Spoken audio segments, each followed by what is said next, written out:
பரிசுத்த ஆவியினாலும் வல்லமையினாலும் நிறைந்திருந்த ஸ்தேவான். இங்கே முழங்கால் படியிட்டிருப்பவர் ஸ்தேவான், இயேசுவின் உண்மையுள்ள ஒரு சீசர். ஆனால் அவருக்கு இப்போது என்ன நடந்து கொண்டிருக்கிறது பார். இந்த ஆட்கள் பெரிய பெரிய கற்களை அவர் மேல் எரிகிறார்கள். இப்படி ஒரு பயங்கரமான காரியத்தை ஏன் செய்கிறார்கள்? அந்த அளவுக்கு அவர் ஏன் ஸ்தேவானை வெறுக்கிறார்கள்? நாம் பார்க்கலாம். ஸ்தேவான் விசுவாசத்தினாலும் வல்லமையினாலும் நிறைந்தவனாய் ஜனங்களுக்குள்ளே பெரிய அற்புதங்களையும் அடையாளங்களையும் செய்தான். அதை இந்த ஆட்களால் பொறுத்து கொள்ள முடியவில்லை. ஜனங்களுக்கு ஸ்தேவான் சத்தியத்தை சொல்லி தருவதால் வேண்டுமென்றே அவரை சண்டைக்கு இழுக்கிறார்கள். ஆனால் ஸ்தேவானுக்கு கர்த்தர் நிறைய அறிவை கொடுத்திருக்கிறார்.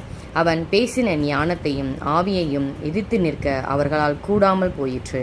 அதனால் அந்த ஆட்கள் இன்னும் அதிக எரிச்சல் அடைகிறார்கள். எனவே அவரை பிடித்து இழுத்து வருகிறார்கள். அதோடு சில ஆட்களை வைத்து மோசேக்கும் தேவனுக்கும் விரோதமாக இவன் தூஷண வார்த்தைகளை பேச கேட்போம் என்று குற்றச்சாட்டுகளையும் சுமத்துகிறார்கள். அவனை பிடித்து ஆலோசனை சங்கத்தாருக்கு முன்பாக இழுத்து கொண்டு போய் பொய்சாட்சிகளையும் நிறுத்தினார்கள். இவர்கள் இந்த மனுஷன் இந்த பரிசுத்த ஸ்தலத்துக்கு வேத பிரமாணத்துக்கும் விரோதமாக தூஷண வார்த்தைகளை ஓயாமல் பேசுகிறான். எப்படி என்றால், நசரனாகிய அந்த இயேசு இந்த ஸ்தலத்தை அழித்து போட்டு மோசே நமக்கு கொடுத்த முறைமைகளையும் மாற்றுவான் என்று இவன் சொல்ல கேட்டோம் என்றார்கள். ஆலோசனை சங்கத்தில் உட்கார்ந்திருந்த அனைவரும் அவன் மேல் கண்ணோக்கமாயிருந்து அவன் முகம் ஸ்தேவான் முகம் போலிருக்க கண்டார்கள். பிரதான ஆசாரியன் ஸ்தேவானை பார்த்து, இதெல்லாம் உண்மையா என்று கேட்கிறார். அதற்கு ஸ்தேவான் ஆபிரகாம் முதல் சாலமோன் வரை நடந்தவற்றை பேசுகிறான். சாலமோனோ அவருக்கு ஆலயத்தை கட்டினான். ஆகிலும் உன்னதமானவர் கைகளினால் செய்யப்பட்ட ஆலயங்களில் வாசமாயிரார். வானம் எனக்கு சிங்காசனம், பூமி எனக்கு பாதற்படியுமாயிருக்கிறது. எனக்காக நீங்கள் எப்படிப்பட்ட வீட்டை கட்டுவீர்கள்? நான் தங்கியிருக்கத்தக்க ஸ்தலம் எது? இவைகள் எல்லாவற்றையும் என்னுடைய கரம் உண்டாக்கவில்லையா என்று கர்த்தர் உரைக்கிறார் என்று தீர்க்கதரிசி சொல்லியிருக்கிறார்களே. பேச்சின் முடிவில் வணங்கா கழுத்துள்ளவர்களே, இருதயத்தில் செவிகளிலும் விருத்த சேதனம் பெறாதவர்களே, உங்கள் பிதாக்களைப் போல நீங்களும் பரிசுத்த ஆவிக்கு எப்பொழுதும் எதிர்த்து நிற்கிறீர்கள். தீர்க்கதரிசிகளில் யாரை உங்கள் பிதாக்கள் துன்பப்படுத்தாமல் இருந்தார்கள்?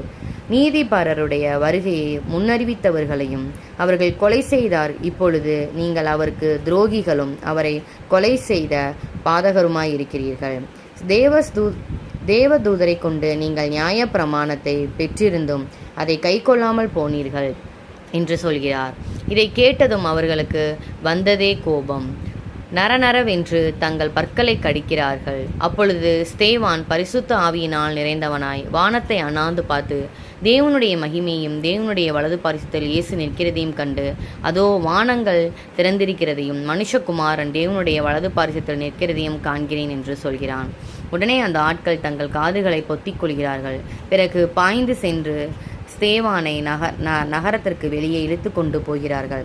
அங்கே அவர்கள் தங்களுடைய மேலங்கிகளை கலற்றி சவுல் என்ற வாலிபனுடன் கொடுத்து கவனிக்கச் சொல்கிறார்கள். இங்கே சவுலை நீ பார்க்கிறாயா? பிறகு இந்த ஆட்களில் சிலர் ஸ்தேவான் மேல் கல்லெறிய தொடங்குகிறார்கள். இவர்களில் சிலர் வேத பாரகர்களின் பேச்சை கேட்டுதான் இப்படி செய்கிறார்கள் என்பது ஸ்தேவானுக்கு தெரியும். அதனால் அவர் முழங்கால் படியிட்டு, ஆண்டவரே, இவர்கள் மேல் இந்த பாவத்தை சுமத்தாதிரும் என்று தேவனிடம் ஜெபிக்கிறார். பிறகு செத்துப்போய் விடுகிறார். யாராவது உனக்கு ஒரு கெடுதல் செய்தால் பதிலுக்கு பதில் நீ அவர்களுக்கு கெடுதல் செய்ய நினைக்கிறாயா? அவர்களுக்கு கெடுதல் செய்யும்படி தேவனிடம் வேண்டிக் கொள்கிறாயா? ஸ்தேவான் அப்படி செய்யவில்லை. இயேசுவும் அப்படி செய்யவில்லை. தங்களை வெறுத்தவர்களை கூட அவர்கள் நேசித்தார்கள். அவர்களைப் போலவே நடக்க நாம் முயற்சி செய்ய வேண்டும். ஆமென்.